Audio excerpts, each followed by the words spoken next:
Hi, this is John Delancey, and you are listening to the GeekCast Radio Network.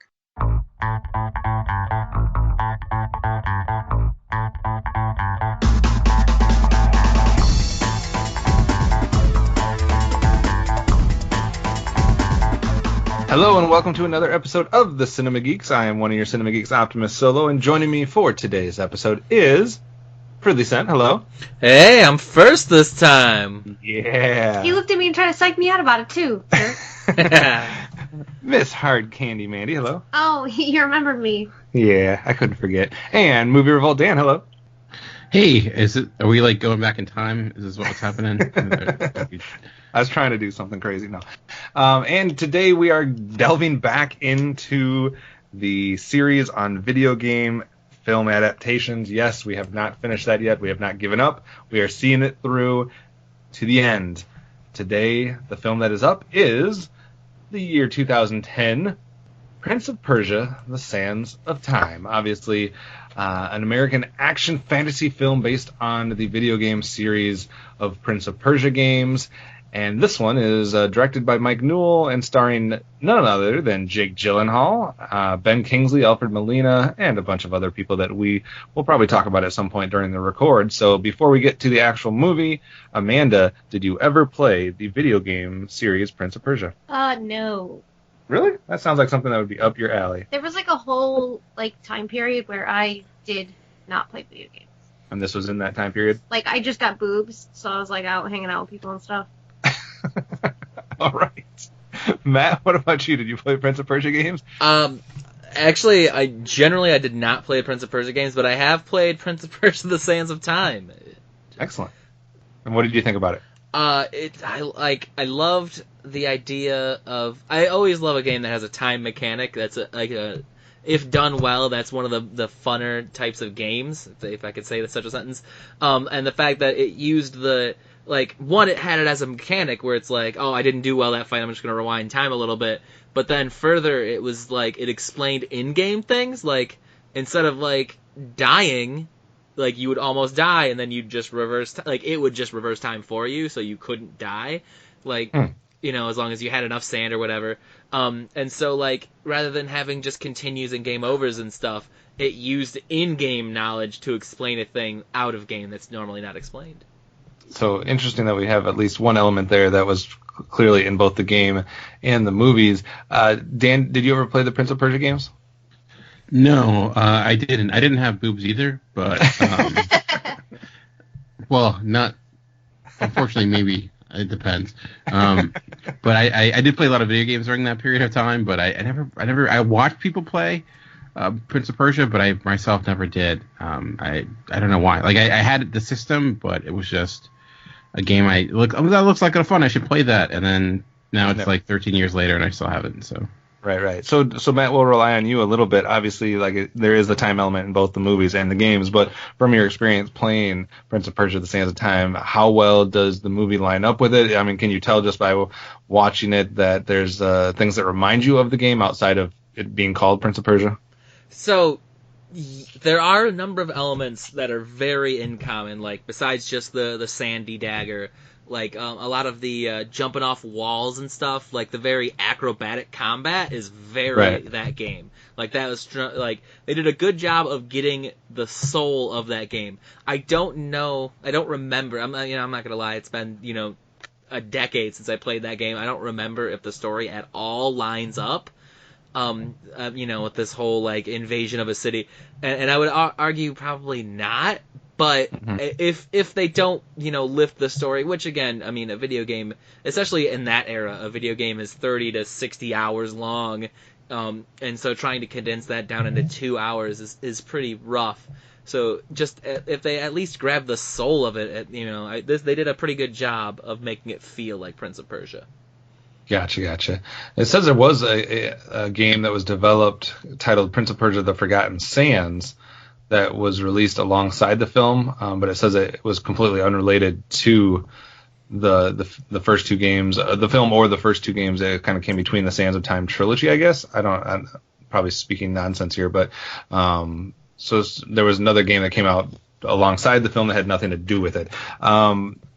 interesting that there are some connections, and I would have picked up on that too, as far as the acrobatics and some of that. Like when I was watching it, I was like, this feels like something that you probably would have seen in the video game, as far as the way that he's jumping and some of the athletic skills that Jake Gyllenhaal has. So I definitely thought that some of the athletic parts were something that I would have expected to see in the video game itself. So when we talk about the film, obviously we're talking about Persia, and we're talking about that time period, and we have like this invasion of a city. We have this street kid, as far as Jake Gyllenhaal's character Dastin, who gets taken in by the royal family and then gets framed for crimes, etc. And then his kind of adventure to try to get back in good graces and try to right the wrongs and uncover the real villain, I guess, of the story, along with, obviously, like you said, the Sands of Time element with the dagger, etc. So when it comes down to the actual movie, Dan, how do you feel Prince of Persia works as a film? Man, well, there's the question of the day. It's a movie like this that like kind of makes me really respect a movie like the Pirates of the Caribbean films, because it was clearly trying to ape a lot of what they did, and similar characters, similar type of action, but you kind of notice the difference between when you have a director who knows how to kind of get that, even compared to a director that maybe doesn't have that capability quite yet. I will say it's not like downright awful. It's not. We by far, looking at the other films that we've done, there's there's money behind this. They made an effort. You have some of the special effects are great, but and the simple production design with the amount of extras and things like that, an effort was made, and there's certain like an attempt at like that old school type of mentality, the swashbuckler type of movies that it was trying to go for, but ultimately I think what was really undone by it was an actor I really respected, Jake Gyllenhaal, but just as the main character, he was probably the least interesting thing about it, and it was just a role that I think does not highlight what he's good at as an actor. He's not that charismatic type of like showboaty type of like he doesn't work in that role. I don't think like he's better with more with meatier characters like a Nightcrawler or a Stronger. Like this is not, I think, what makes him. I think he was trying to be that during this period of time, but after seeing a movie like this, he didn't work, and the love interest aspect of it wasn't all that great. So I think ultimately, just watching it, it's just forgettable in the sense that it just makes me think of other movies that have similar styles that just do it better. But like I said, it's probably the best made out of all of the video game movies we've done, but in a sense, it's almost like it doesn't do much with it. Like a movie with like Double Dragon, it's awful. Like they didn't put anything behind that. They didn't expect it. Where you can tell like they thought this would be the next big thing, but it just didn't have it. Yeah, they definitely were putting a lot of money towards it. The budget was, between $150 and $200 million, and Disney definitely was trying to have another Pirates of the Caribbean on hand, or something in that yoke. It's interesting though that when you bring up Jake Gyllenhaal. So do you think, like, speaking of Pirates of the Caribbean, like, did they need somebody Johnny Depp style like that Pirates had, or did they need someone like maybe like a Harrison Ford like Indiana Jones had? Is that what this was missing? Someone that had that charisma? I mean, among a few other things, obviously, but is that one of the biggest hangups for you? I think it would have helped, because you think of like Pirates has Johnny Depp in that role, and they have Orlando Bloom. Like Jake Gyllenhaal could do that Orlando Bloom character, but there wasn't that. There were some like Alfred Molina's character was probably like my favorite part of the movie. But if they had, like, I think he was just not a big enough role. They were, I think, missing something like that to make it work, in my opinion. Interesting, and we'll get more into the details here in a second, but I want to get everybody else's, bring them in on it and kind of get their overall view. So starting with you, Matt, you like the fantasy realm, and obviously this has a touch of that, with, like most of the video game films have, but did this film work for you as a movie, or did you have some issues with it? So, like, I think Dan got it. Like, it's like a crappier Pirates of the Caribbean. I think that if I saw it in the theaters where I didn't have my cell phone, I couldn't be distracted by anything, I think I would enjoy it. I'd be like, yeah, it was an okay movie. But I just think, like, next to a lot of other movies, even movies from the same time period, it just doesn't stack up. Like, it's good, it's serviceable, it's probably the best made video game movie that we've seen, and then on top of it, it, you know, draws from the video game, unlike, say, like a Mario, which, like, is just, like, nonsense compared to the game. I don't know if it's as entertaining as a Mario or a Double Dragon or Street Fighter. Like, those are all great, and maybe not for the right reasons or the intended reasons, but like as far as just being like rating it as a movie, it's probably the best one. Maybe Tomb Raider, the original Tomb Raider, but like it is just like Tomb Raider is not as good Indiana Jones. This is not as good Pirates of the Caribbean or King Arthur or any of those fantasy tales. Amanda, agree or disagree? For the record, it did manage to put you to sleep, right? 3 times. Okay. Oh, man. It took us all week to watch this freaking thing. Aladdin meets Assassin's Creed is exactly what this movie was. Why was everybody yellow? Everybody was yellow. Everything had like this yellowish tint. I didn't like it. I didn't believe that they were Persians, except for what they were wearing. I mean, why? You mean, like, I was going to say yellow, they're all white, not Persian.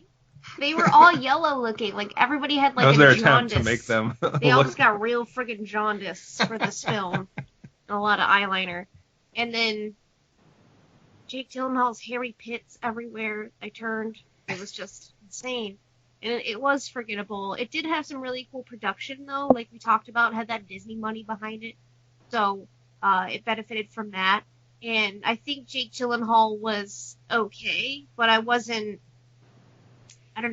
super entertained by him, or this, you know, chump-ass love story they tried to throw in here, and all her struggling sounds every 3 seconds. I don't know, it was kind of the movie wasn't really a mess, but it wasn't as engaging as I wanted it to be. Yeah, I think I agree with most of what's been said by all three of you. I'm going to take it a step further, though, because I think they had the money behind it, and like Matt was saying, they had some of the video game aspects as far as, you know, just crazy action type sequences with people doing things that, you know, obviously normal human beings can't do that you would see in a video game. It does have the time element with the cool little dagger thing and whatnot, although I don't know if the best setup is to just only go back a minute. That doesn't seem to be a lot of time to do anything, but I think the main problem with me for this film is almost 100% in all of the casting. Like, the entire cast, to me, for the most part, with a few exceptions, just doesn't fit what they needed for this film to work. Dan hit part of it right on the head. You know, you need somebody charismatic in that main role. If you're going to try to start a franchise, which was clearly what they wanted. They wanted a series of Prince of Persia films. I don't think Jake Gyllenhaal was the right person to carry that. He's a great actor and a good at a lot of things, but what Dan was saying was perfect. He's not that charismatic person that's going to carry this type of franchise. And I think you could take it a step further. I think there were just so many people that weren't memorable, that you weren't going to latch onto in their various roles. I think even I think Ben Kingsley is a terrible casting in this film, and obviously Ben Kingsley's great at a lot of things too. But you put him in this film, and it's so obvious that just by casting Ben Kingsley, everything is predictable in this entire film. And you know exactly what route it's going to go down, and I think they could have done that better by having that a little bit more hidden, by casting someone that wasn't so obviously going to play that same role that we've seen from him so many times. I just think the casting... He was Persian Uncle Scar. Yeah, I mean, I just think the casting overall was not very good. Not to mention, obviously, at least he showed up this time. Yeah, he did show up. He moved out of a throne. And there was a stunt double probably kicking people and doing stuff. He was involved in some action sequences. Yeah, he did some stuff. So, I mean, I'll give him that. He wasn't just walking around a room or whatnot. But I just think the casting from almost start to finish, with maybe Alfred Molina as an exception, and we did get a very early version of Toby Kebbell in here, too, which was interesting. But I definitely didn't know who Toby Kebbell was when this movie came out, but obviously now. But I just think casting overall in general was a fail on this film. But we'll kind of bounce off that, Dan, or what things did work for you, or what other things didn't. Like, this is Sands of Time, and they have that turning back time element, and I think it was something they could have utilized a little bit more. Like the one sequence where you have that like snake attack and he uses it, like it's probably the best action sequence in the movie, and I felt like they could do, like it could have been, I don't know, like even when they were using it the first time, it wasn't really clear what was happening, like in a way.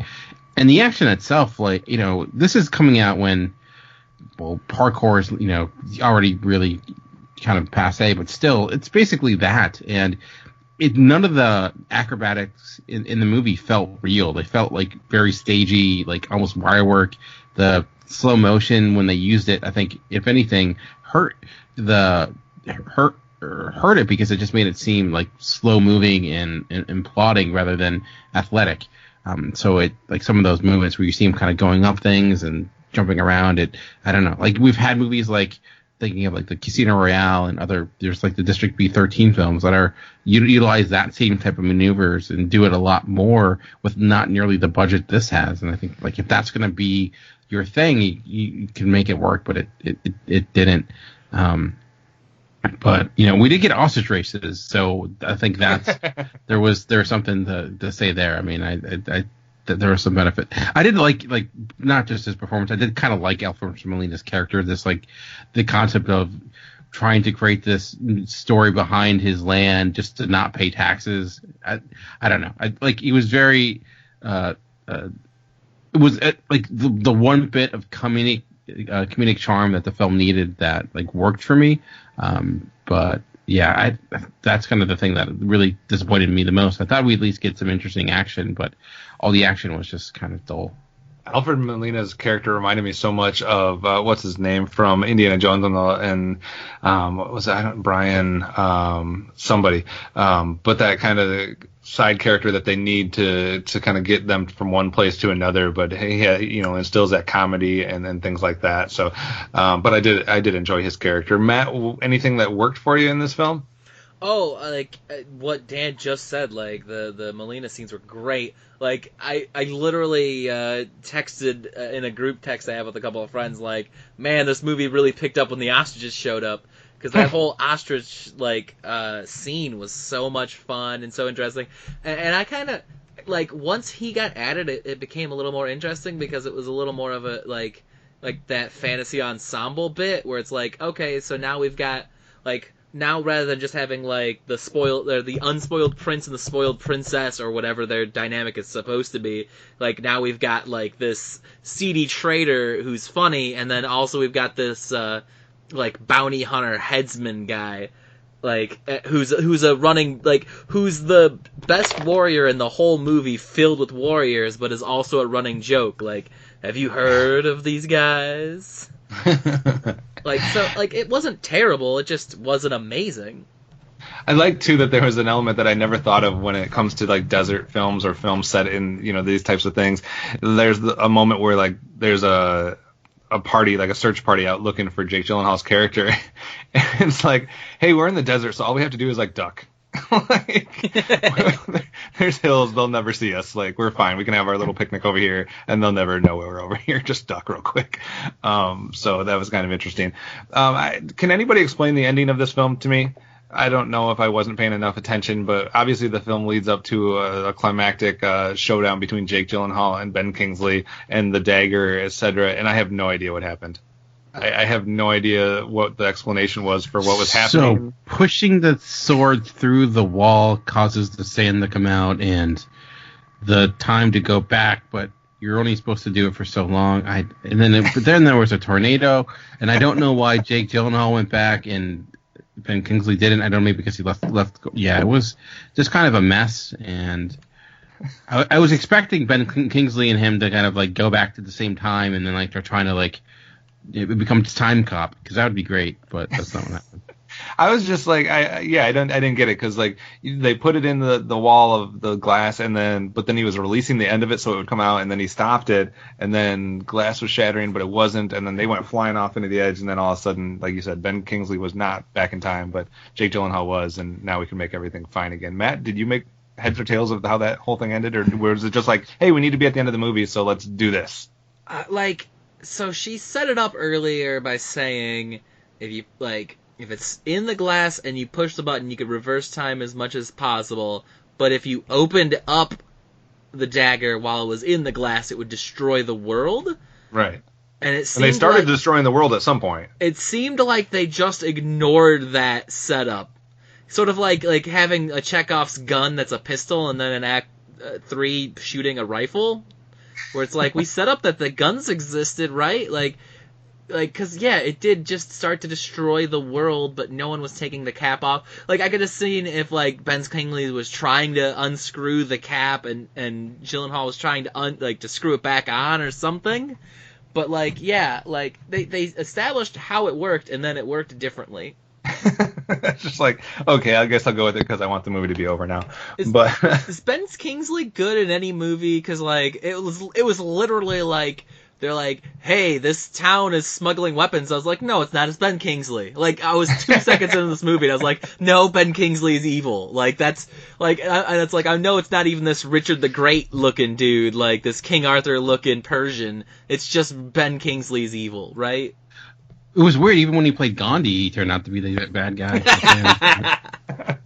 That's what I'm saying. I feel like it was bad casting. Like, you have to cast someone else in this role so we don't obviously know who the person is that's at fault, or the villain type role. Amanda, what did you think? Anything else, notes that you had or something you liked or didn't like that you wanted to bring up? I had like 3 lines of notes. And most of them were about Jake Gyllenhaal's hairy armpits. Basically. But was his hair on his head real? I doubt it. I think that the costumes were good. Costumes good. In addition to the production value. I didn't like all the fucking snakes. Not cool. I'm gonna have nightmares about that. It's weird though, because the action, like Dan was saying, like, it was so crazy that it did seem unreal. Like, it did seem out of a video game, which maybe is a good thing, but then also at times was a bad thing because you're like, oh, that's really cheesy looking action sequence or CG or visual effects. So it was kind of like I don't know which way to take it. Is it good because it looks more like it's something you'd see out of a video game, or is it bad because it looks like it's so forced? I wasn't quite sure on that. As far as like the actual reception goes, Rotten Tomatoes, it currently has a 36% on Rotten Tomatoes. The consensus states it doesn't offer much in the way of substance, but Prince of Persia is a suitably entertaining swashbuckler and a substantial improvement over most video game adaptations. So that's what Rotten Tomatoes had to say. As far as the box office, like I said, it cost about 150 to 200 million, but it made more than that. It made 336 million. That's worldwide, but it was considered to be somewhat of a bomb as far as Disney's aspirations to create like another Pirates of the Caribbean type franchise. Interesting stats for you guys. See what you think about this, but it opened number 3 at the box office the weekend it came out. Behind, let's see what else was happening this year. Number 2 at the box office for that weekend was Sex and the City 2, and number 1 was Shrek Forever After. So that's what beat it in its opening weekend. Here's a stat for you. And that was a weekend to go to the movies, huh? Jeez. I don't think I went to the movies that weekend, actually. I stayed away from those. Interesting note, though, when it comes to our video game films overall, because for a long time, this was the number 1 box office king when it came to video game films worldwide. It is not anymore, though. Any ideas as to who is number 1 worldwide when it comes to video game films? It's got to be Assassin's Creed, right? Nope.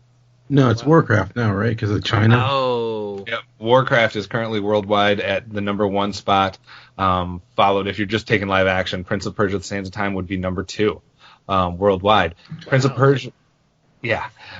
Prince of Persia also number 2 when it comes to domestic gross, but there is a different film that is ahead of it domestic-wise. Does anybody want to take a stab as to which film domestically is above Prince of Persia? Is it one of the Resident Evil movies or Mortal Kombat? Tomb Raider? It is Tomb Raider. So Lara Croft Tomb Raider is the number 1 domestic video game film, and then Prince of Persia would be number 2. So Prince of Persia is 2 both domestic-wise and worldwide. Does that surprise any of you guys as far as how much money it was able to make? Because it made 131 million domestic. Yeah, not too much because, like I said, I think a lot of people were like, "Oh, it's going to be like Pirates of the Caribbean," but like it obviously didn't do as well. So I think that's probably a big reason. Matt, what do you think? Are you surprised that it's number 2 both worldwide and domestic? That's funny. But But like when you add in the fact that it's newer than a lot of them, although it's still 20 years old. Dang. We're all old. Wait, this is what? Oh wait, no. This is 8 years old. I'm thinking of the other movie we talked about recently. Ignore me.